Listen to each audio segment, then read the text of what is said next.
आप देख रहे हैं बिहार आजकल और मैं हूं इमरान अली। व्यूअर्स, आज मैं पहुंचा हूं, ये शेरघाटी का नगर परिषद कार्यालय है और एक जो ख़ास खबर है वो ये कि अब जो अभी हाल में ही नगर निकाय चुनाव का परिणाम आया है और जो नवनिर्वाचित प्रतिनिधि हैं उनके शपथ ग्रहण की तारीख़ों की घोषणा हो गई है और बिहार निर्वाचन आयोग बिहार ने इसकी तारीख़ों की घोषणा की है और उन्होंने आगामी 13 जनवरी बिहार के जो तमाम नगर निकाय हैं, मतलब नगर निगम, जो 17 नगर निगम हैं और 224 नगर पालिका है, तो उसमें नगर पालिका में नगर परिषद और नगर पंचायत दोनों सम्मिलित हैं। 224 में बिहार के और 17 नगर निगम हैं बिहार में। इन तमाम जगहों पर निर्वाचन आयोग बिहार ने शपथ ग्रहण की तारीख़ें तय कर दी हैं और यहाँ पर जो नगर निगम होगा वहाँ के ज़िलाधिकारी जो डिस्ट्रिक्ट हेडक्वार्टर में डिस्ट्रिक्ट मजिस्ट्रेट होंगे, डीएम, वो शपथ ग्रहण कराएंगे और उसके अलावा जो नगर परिषद है या नगर पंचायत है वहाँ पे एडीएम रैंक के पदाधिकारी जो हैं वो शपथ ग्रहण कराएंगे। तो तारीख़ों की घोषणा हो गई है। आगामी 13 जनवरी को सभी नगर निकाय जो चुनाव के जो प्रतिनिधि हैं, जो नगर निगम में जो मेयर हैं, डिप्टी मेयर हैं या फिर नगर परिषद में जो मुख्य पार्षद, उप मुख्य पार्षद, जिसको सभापति या चेयरमैन भी आप कह सकते हैं, तो ये जो सभी प्रतिनिधि हैं उनको यहाँ पर शपथ दिलाया जाएगा। और गया ज़िला में अगर हम बात करें तो गया ज़िला में पहले गया एक नगर निगम हुआ करता था और 2 नगर पंचायत थे, 3 नगर पंचायत थे गया ज़िला में, एक बोधगया, शेरघाटी और टेकारी। लेकिन बाद में जब अपग्रेडेशन हुआ और बिहार में कई नए नगर निकाय, नगर पंचायत स्थापित किए गए और कई नगर पंचायत को नगर परिषद बनाया गया, उनमें से गया ज़िला में शेरघाटी और बोधगया और टेकारी जो नगर पंचायत था उसे नगर परिषद कर दिया गया। उसके अलावा शेरघाटी अनुमंडल का 2 इलाका जो है वो इमामगंज और डोभी, ये 2 नए नगर पंचायत बनाए गए। और गया ज़िला में आप देखें तो फतेहपुर, वज़ीरगंज और खिजरसराय, ये 3 नगर पंचायत और बढ़े। तो ये जो पूरे गया ज़िला में या पूरे बिहार में जो नगर निकाय का चुनाव संपन्न हुआ है और जो प्रतिनिधि निर्वाचित हुए हैं, तो आगामी 13 जनवरी शुक्रवार को ये सभी शपथ लेंगे और उसके लिए तैयारियां भी हो रही हैं। अब कमान संभाल ली गई है और उसके हिसाब से समय तय किए जाएंगे और उसकी सूचना लगाई जाएगी और शपथ ग्रहण का कार्यक्रम होगा। व्यूअर्स, आपको बता दें कि इसको लेकर एक सस्पेंस भी बना हुआ था।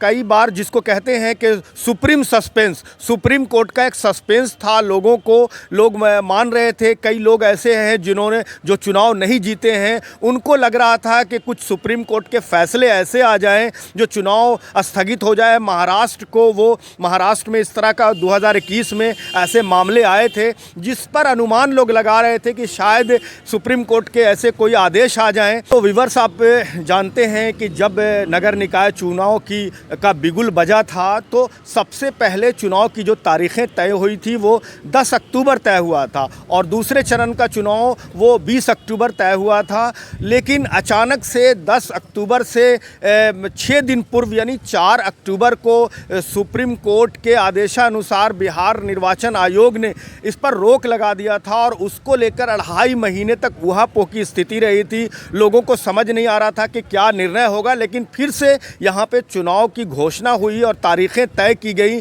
और इस तरह से फिर दोबारा यहाँ पर तारीखों की घोषणा हुई मतदान की। और 18 तारीख को यानी 18 दिसंबर को, विगत 18 दिसंबर 2022 को यहाँ पे मतदान हुआ पहले चरण का और 20 को उसका परिणाम घोषित हुआ। और दूसरे चरण का जो मतदान था तो पहले चरण में व्यूअर्स आप जानते हैं कि जिसमें शेरघाटी, इमामगंज और टेकारी, बोधगया, ये क्षेत्र थे और दूसरे चरण का जो मतदान हुआ वो 28 दिसंबर को मतदान हुआ था, जिसका 30 दिसंबर को परिणाम घोषित हुआ था, जिसमें गया नगर निगम और फतेहपुर, खिजरसराय। तो इस तरह से दूसरे चरण का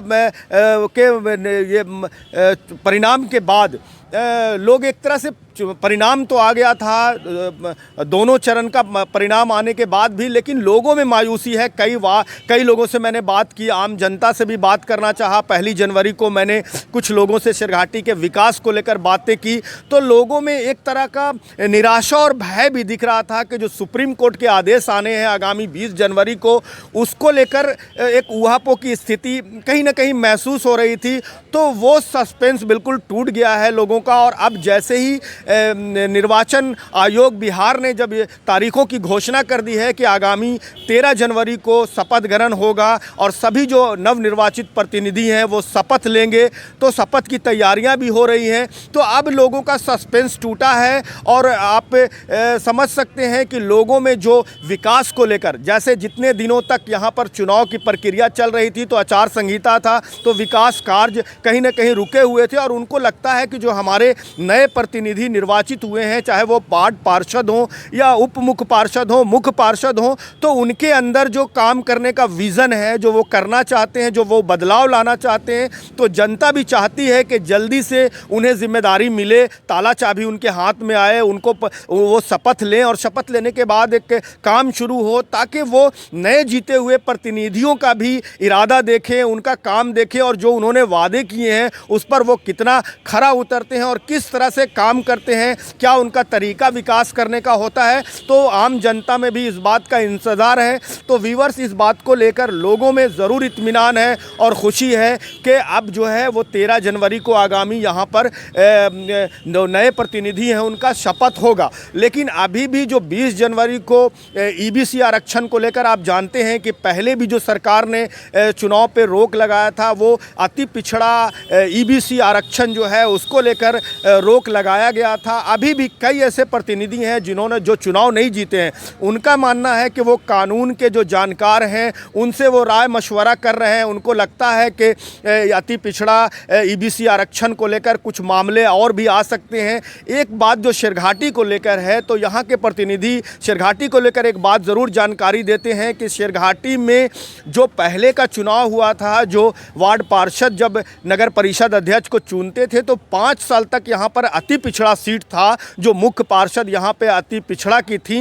तो उसके बाद लोगों का मानना है कि ये जो टर्म्स है वो 10 साल होता है, लेकिन ये 5 साल ही रहा। और यहाँ पे जनरल कैटेगरी की महिला यहाँ पर चुनाव मैदान में आई और चुनाव वो जीती। वैसे चुनाव में तो अति पिछड़ा भी प्रतिनिधि चुनाव मैदान में थे, लेकिन सरकार ने जो यहाँ पर आरक्षण दिया था वो जनरल कैटेगरी की महिला के लिए शेरघाटी में दिया था। तो लोगों को लगता है कि जो अति पिछड़ा महिला का 10 साल का टर्म्स था वो शायद पूरा नहीं हुआ, तो इसको लेकर वो शायद कानून के जानकारों तक जा सकते हैं या न्यायालय का दरवाज़ा खटखटा सकते हैं। ऐसी सुगबुगाहट मिलती है, ऐसी आवाज़ें उन तक से हम तक, मुझ तक पहुंचती है, मीडिया तक पहुंचती है।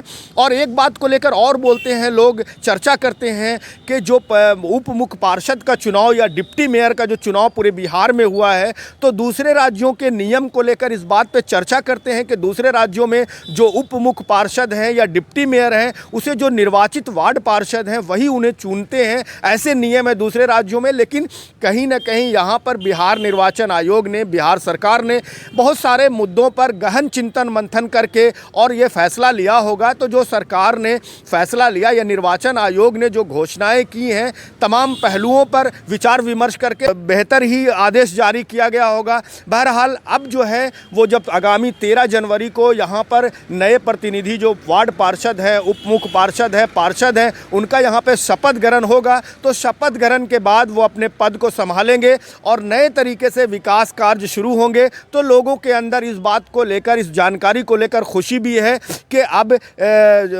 जल्दी ही नगर परिषद और नगर निकाय प्रतिनिधियों का शपथ ग्रहण समारोह होगा। तो व्यूअर्स, हमसे जुड़ने के लिए बहुत बहुत शुक्रिया।